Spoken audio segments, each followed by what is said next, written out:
Hello, it's me, generic VTuber that you're totally supposed to take all your opinions from. And I'm here today to ask you, why haven't you tried the demo to Maiden yet?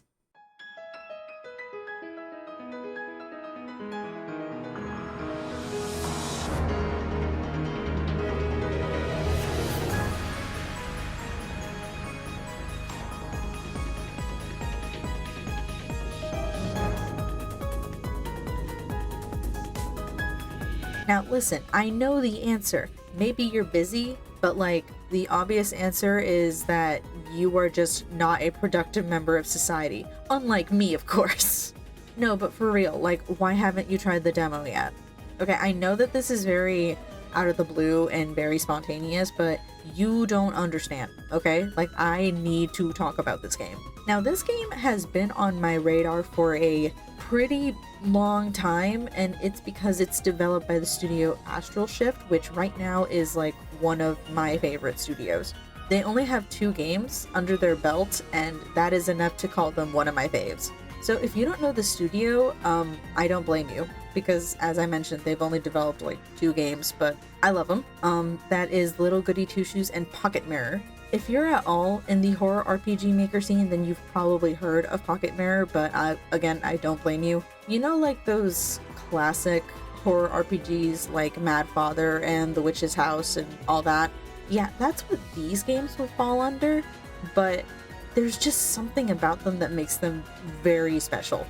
And listen, I'm not here to shit on games like Mad Father. I love Mad Father, but when it comes to how much art is into things like Pocket Mirror and especially Goody Two Shoes, it's just kind of miles ahead. And look, listen, the games have Yuri in them.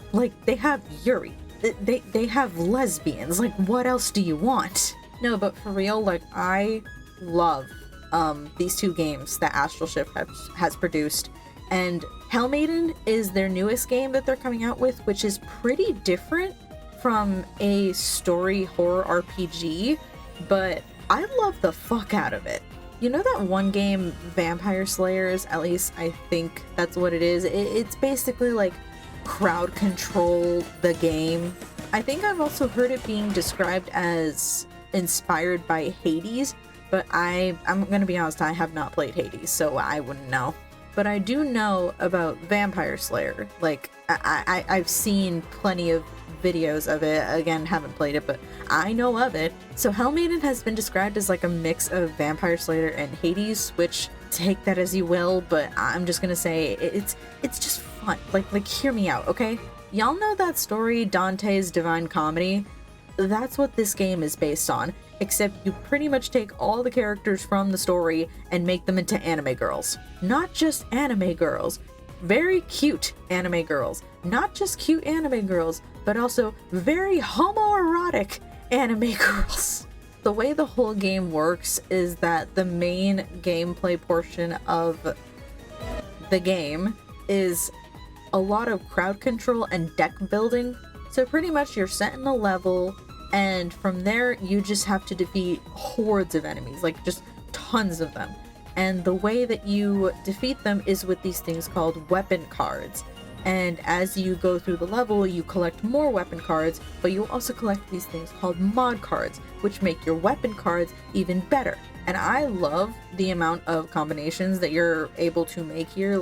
You're able to just put tons of multiplier projectiles on one single card, or you can make it a size multiplier and make the projectile bigger. If you want, you can even put effects on the weapons, so you can put something like poison on one of the attacks and it just poisons every single enemy it touches. It's pretty great. It's really fun, and right now only the demo is out, and I have been on loop playing the fucking demo because holy shit, the full release cannot come fast enough.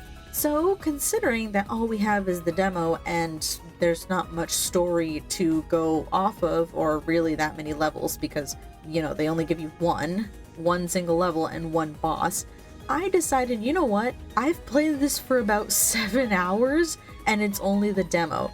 I'm gonna make use of the information that I have learned from this and just make a tier list of the weapons or something. So join me as I explain a bunch of shit about something that isn't even fully released yet. Okay, so here is the tier list. I saw that, you could just make a tier list, I think on that one tier list website, but I did not know how to navigate it. You can go ahead and call me old in the comments, I don't care. I basically just screenshotted all of the cards and then took the tier list image and just put it in my art program. Don't judge me. So I want to explain the rules of the tier list, first of all, okay? So first thing that we are measuring all of these weapons on is, are they good for shredding crowds? Are they good at horde management? And then the second one is it good at killing bosses? The third one is it fun? That's it. That's the 3 rules. The other thing I kind of wanted to originally take into account is if it's good the moment you get it. But the more I thought about it, it's like, that's stupid. The whole point of this game is getting modification cards to make these original cards much better than they are at first. So basically, I'm just going this on according if it's good at its absolute maximum.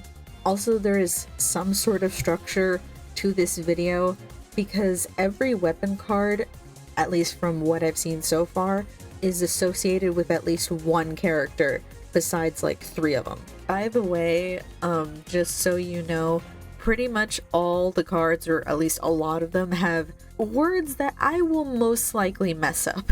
Okay, so don't make fun of me, alright? I'm admitting right now I am going to mess up some of these. First, we're gonna start with Wrath of Astrap? Wrath of Astrap? Wrath of Astrap. Okay, so Wrath of Astrap is described as a singular lightning strike, which, yeah, that's basically all it is. And maybe you're thinking, that sounds fucking lame, but its area of effect is actually quite large, and if you modify it to multiple lightning strikes, or if you make the strike bigger, it is actually kind of insane. So is it good at crowd control? Yes, absolutely. Is it good at bosses? Yes, absolutely, as well. It basically just targets the boss the entire run. And then is it fun? Well, like, you don't control it, it's just something that automatically aims. However, I will say it is fun, because to me personally, it's fun watching it strike multiple enemies and then they all just die immediately. Now, all of those things sound like it should qualify for an S rank, but I'm actually going to put it in A. Like, it's still really good, but would I say it's my favorite? No, no, absolutely not. Now, the next one is called Pyrrhic Dance. I think that's how you say it. Now, Pyrrhic Dance is described as spheres that surround you. And yeah, that's basically all it does. It summons about, I think, at the beginning, 2 floating spheres that just float around you as basically like a barrier.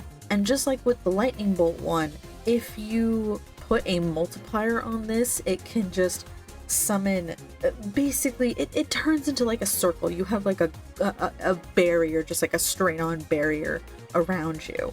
I would also describe it as one of those weapons where instead of staying away from the horde, you kind of actually have to dash through it, because it's so useful for just killing tons of enemies, but you need to get pretty close to them. So yes, it's good at crowd control. Is it good for the boss? Yes, it is. It's actually very good for the boss. Like, when I used it fighting the boss, I was actually kind of surprised at how much it was just shredding her HP. Is it fun? I would say yes. I like watching every single enemy just die before they can even touch me. So I'm going to put the spheres in S, our first S, and it is just floating orbs. And now the last of the unassociated cards is, and I'm most likely going to mess this up, hold on, give me a second. Erichtho? Erichtho's right. This card is just spikes. It is just trapped spikes. It is booby-trapped spikes. That is what it is. So pretty much what it does is that it aims enemies at random and it just pushes spikes from the ground. This weapon can become especially useful if you put a size or area of effect multiplier on it. The size of the spikes and how much area it can take up is kind of crazy. Other things that I like to add on to this weapon are things like slow or poison effects, like that is especially helpful because the spikes are good, but from what I noticed, they don't usually kill on impact, like they're not that strong. I usually use it more with effects like a speed multiplier and poison. So is it good for hordes? Yes, but to be totally honest with you, I wouldn't depend on it. Is it good for bosses? Absolutely. As I mentioned before, it auto aims, so it's just going to aim for the boss at all times, and if you can add things like poison or even really its slow effect, yeah, if you can add things like slow onto it, she's pretty much unable to move. Meanwhile, the spikes just point at her constantly. Now, is it fun to play? It auto aims, so you don't control it. So is it fun to watch? Yes, it's absolutely fun to watch multiple enemies just get spiked all at once and to watch the boss be extremely helpless as you are constantly poisoning her over and over. So despite the fact that it is not very good at crowd control, I would say that it is totally worth it if you just want to shred HP off the boss. So this one I'm going to be putting in S. So those three are unassociated cards. We are going to move on to Dante's cards. So the first of the Dante cards is actually the default weapon, which is the Blazing Quill. Now the Blazing Quill is mixed at best. Is it good at crowd control? Kind of. Now when you first get it, it's pretty weak, which is to be expected when you first get a weapon. However, as you upgrade it, like, it's okay, but honestly, if I had the ability to switch it out with something else, I would. Don't get me wrong, it is nice when you put a projectile multiplier on it and it pretty much turns into just this wall of quill strikes or whatever you want to call it. That is nice. It's cool to see, but I would just go with something else. Not that you have much choice because it's your default weapon, but you know. However, is it good at bosses? I would say yes. So this boss, her name's Minos, she's a little difficult to stay around or keep close because she will constantly just launch projectiles at you. But if you can stay around her long enough, the Blazing Quill is actually not that bad of a weapon. And now the other part, is it fun? Again, it's 50-50. So because it is so 50-50, but it is still a good boss killer, I'm going to put it in a B tier. The next one that we are going to go with is called Blistering Wake. So Blistering Wake is a weapon that actually makes use of your sprinting ability. So you see, in the game you have 2 dashes to use before you need to wait for them to, you know, replenish, I guess.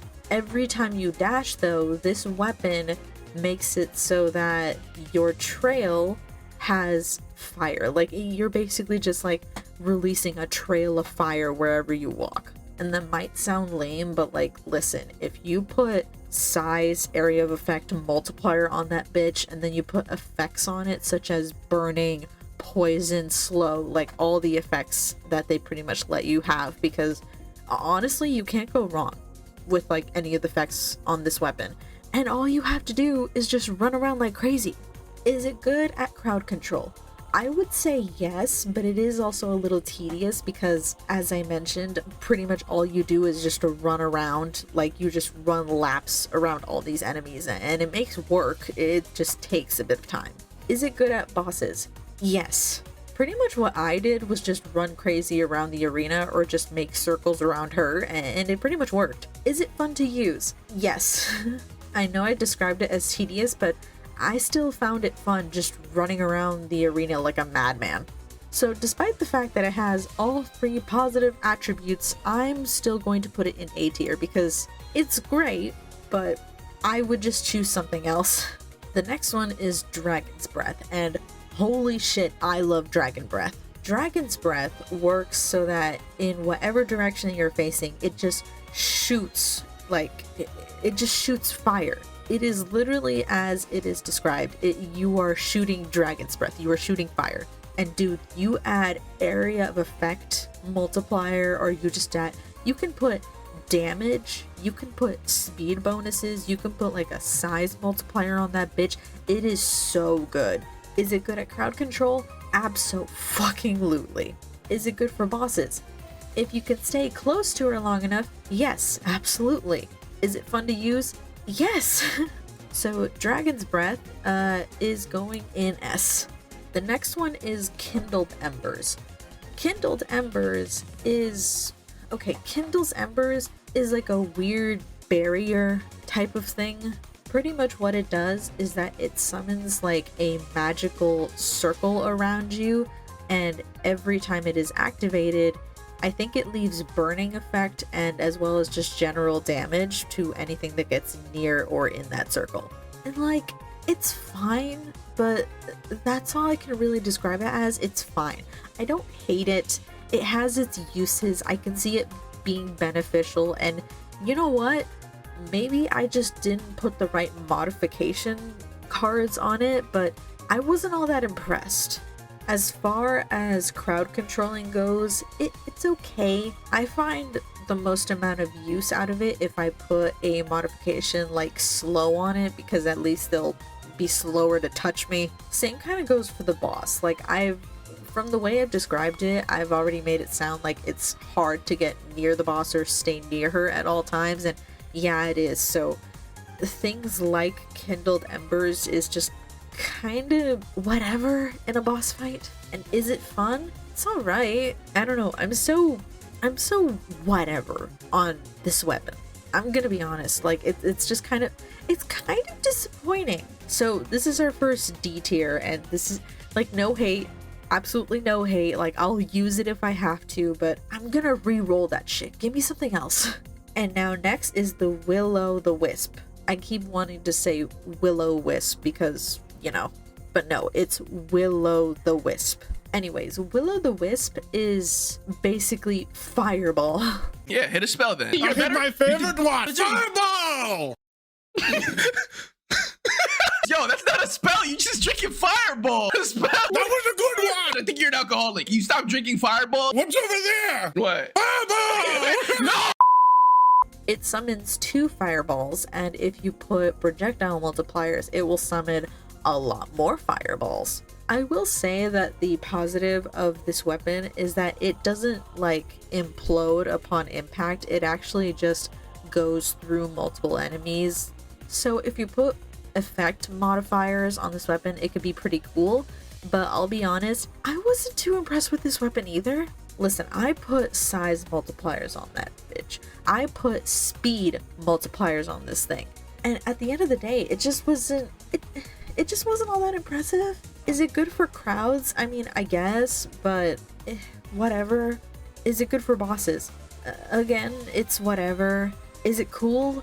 I mean, I think it's cool that it just mows down enemies the way it does, but there are other weapons that kind of do the same thing and look cooler doing it.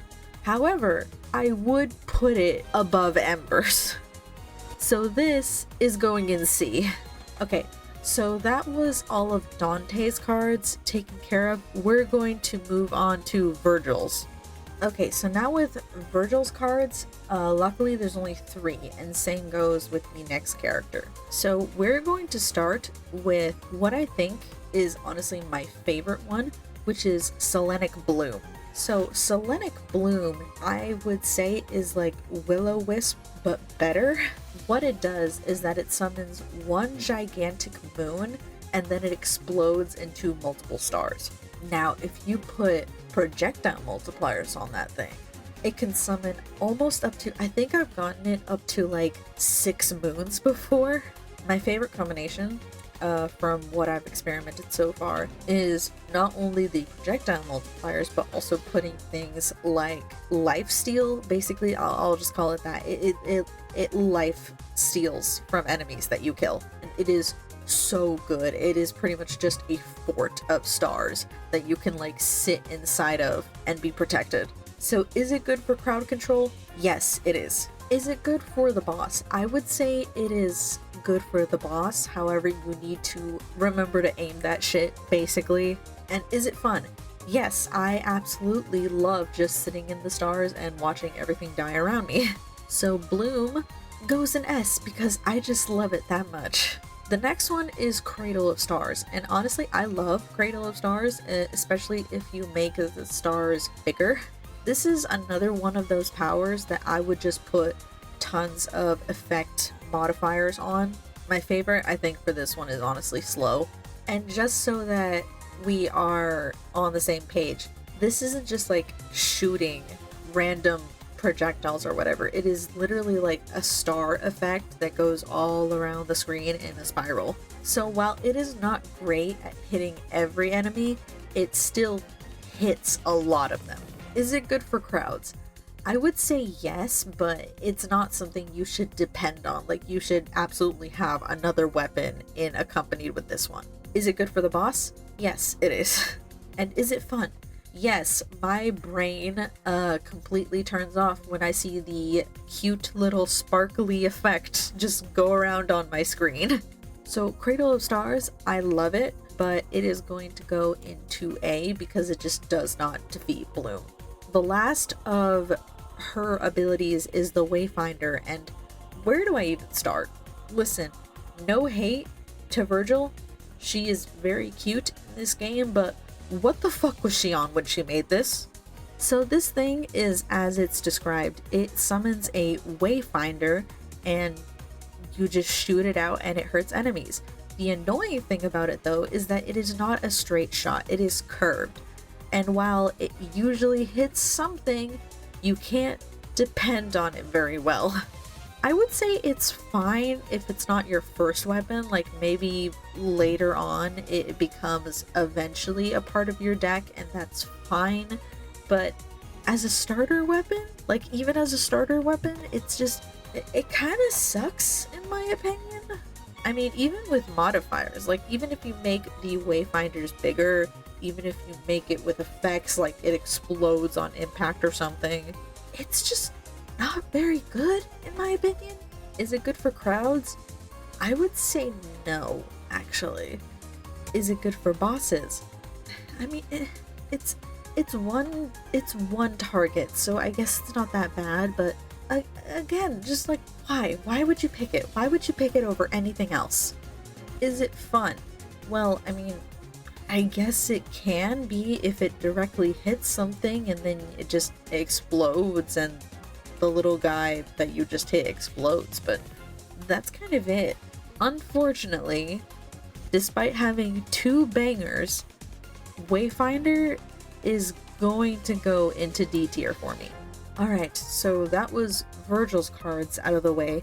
We are going to move on to the last character that was introduced in the demo, and that's Horus.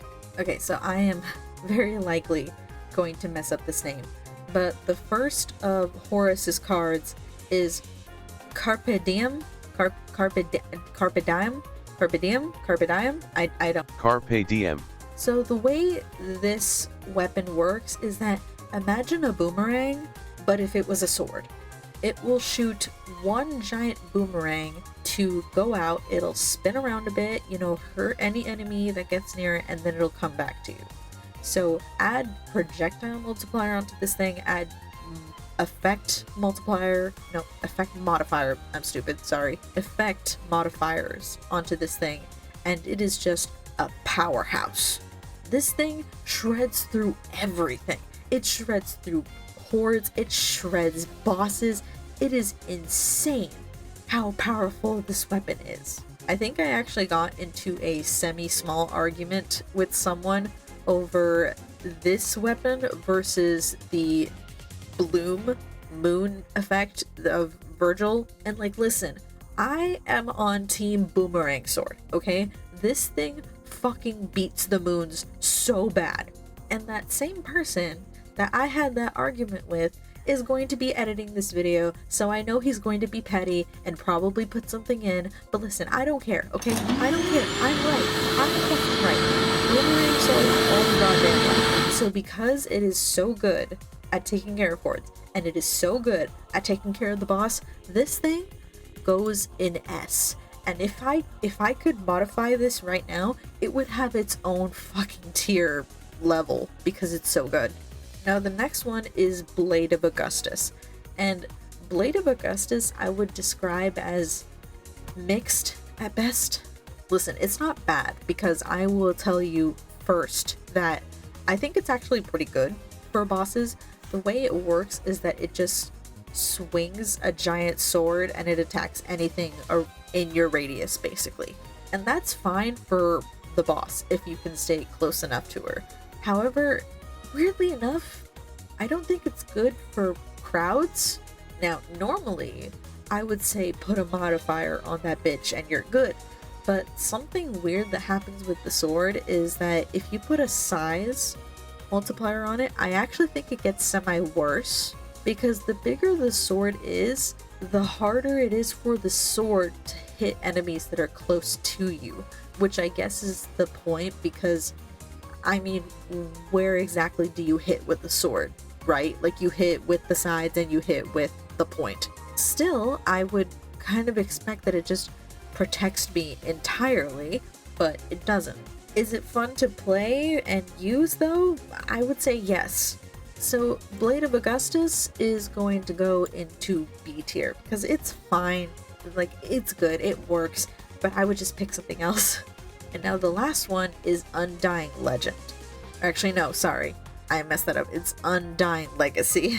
Undying Legacy is also a really good weapon. The way it works is that it shoots sword projectiles, and then those swords stay in one place, causing area of effect damage for a bit. And if you could put size multipliers on that thing, or even like duration multipliers on that, you would be so fit for life.